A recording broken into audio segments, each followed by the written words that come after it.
Hello friends, हमारे YouTube channel एजुकेटरी में आप सबका हार्दिक स्वागत है। फ्रेंड्स, आज हम कक्षा 7 विषय विज्ञान अध्याय 3 के अभ्यास प्रश्नों को हल करेंगे।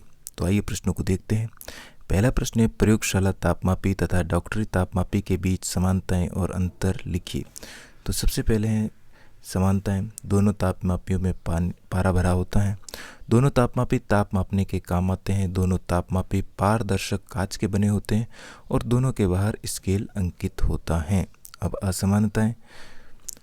प्रयोगशाला तापमापी का प्रयोग वस्तुओं को ताप मापने के लिए किया जाता है, जबकि डॉक्टरी थर्मामीटर का प्रयोग शरीर का ताप मापने के लिए किया जाता है। तो ये पहले असमानता। दूसरा है, प्रयोगशाला तापमापी का पारा स्वयं गिर जाता है, जबकि डॉक्टरी तापमापी का पारा स्वयं नहीं गिरता। तीसरा है, प्रयोगशाला तापमापी का ताप परिसर -10 डिग्री से लेके 110 डिग्री सेल्सियस होता है, जबकि डॉक्टरी थर्मामीटर का ताप परिसर 30 डिग्री सेल्सियस से 32 डिग्री सेल्सियस के बीच होता है। दूसरा प्रश्न है, ऊष्मा चालक तथा ऊष्मा रोधी प्रत्येक के 2 उदाहरण लिखिए। तो सबसे पहले ऊष्मा चालक में स्टील, तांबा, एल्यूमिनियम और चांदी ये सभी ऊष्मा चालक हैं, और लकड़ी, प्लास्टिक, वायु और कपड़ा ये दोनों सभी वायु रोधी हैं। फ्रेंड्स, आगे बढ़े इससे पहले आपसे रिक्वेस्ट रहेगी कि अगर अभी तक आपने मेरे चैनल को सब्सक्राइब नहीं किया है तो चैनल को सब्सक्राइब करके बेल आइकन को प्रेस करें, ताकि मेरे आने वाले सभी वीडियोस आप तक आसानी से पहुंच सके। तो चलिए कंटिन्यू करते हैं। तीसरा प्रश्न है, रिक्त स्थानों की पूर्ति कीजिए। कोई वस्तु कितनी गर्म है इसकी जानकारी तापमान द्वारा प्राप्त होती है। यहाँ तापमान आएगा।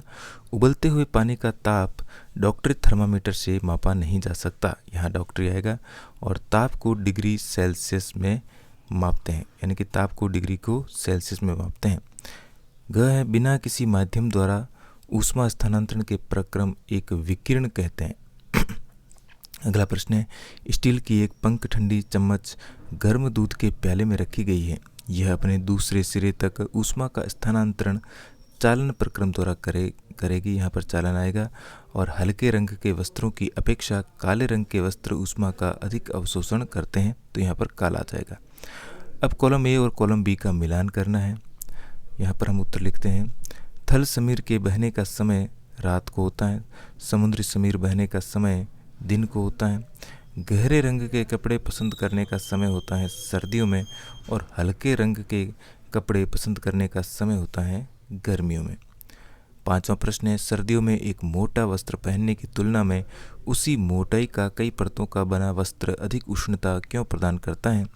व्याख्या कीजिए। तो इसका उत्तर होगा, सर्दियों में एक मोटे वस्त्र की तुलना में कई परतों का बना वस्त्र अधिक उष्णता प्रदान करता है, क्योंकि वस्त्र की जितनी अधिक परतें होगी उनके बीच वायु उतनी ही अधिक ज़्यादा एकत्र होगी, जो ऊष्मा के कुचालक होती हैं। वायु के अधिक परत होने के कारण इसकी कुचालक क्षमता बढ़ जाती है और वस्त्र अधिक उष्णता प्रदान करता है। छठा प्रश्न है, नीचे दिए गए चित्र में अंकित कीजिए कि कहाँ कहाँ चालन, संवहन तथा विकिरण द्वारा ऊष्मा स्थानांतरित होती है। तो यहाँ पर ये चित्र दिया गया है। यहाँ पर हम देखेंगे, चित्र में दर्शाएंगे कि यहाँ पर जो पानी गर्म हो रहा है उसमें संवहन हो रहा है। ये जो नीचे प्लेट है यहाँ पर चालन हो रहा है, क्योंकि ताप एक जगह से दूसरी जगह जा रहा है। और ये जो ज्वाला निकल रही है ये विकिरण के द्वारा ऊष्मा देती है। सातवां प्रश्न है, गर्म जलवायु के स्थानों पर यह परामर्श दिया जाता है कि घरों की बाहरी दीवारों पर श्वेत पेंट किया जाए। व्याख्या कीजिए।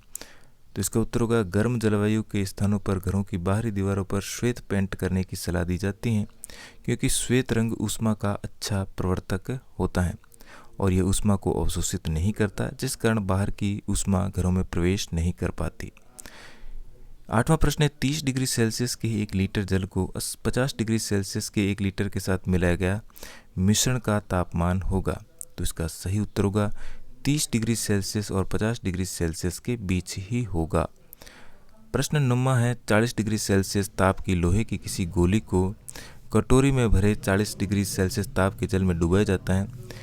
इस प्रक्रिया में ऊष्मा न तो, इसका उत्तर होगा ख, न तो लोहे की गोली से जल की ओर और न ही जल से लोहे की गोली की ओर स्थानांतरित होगी।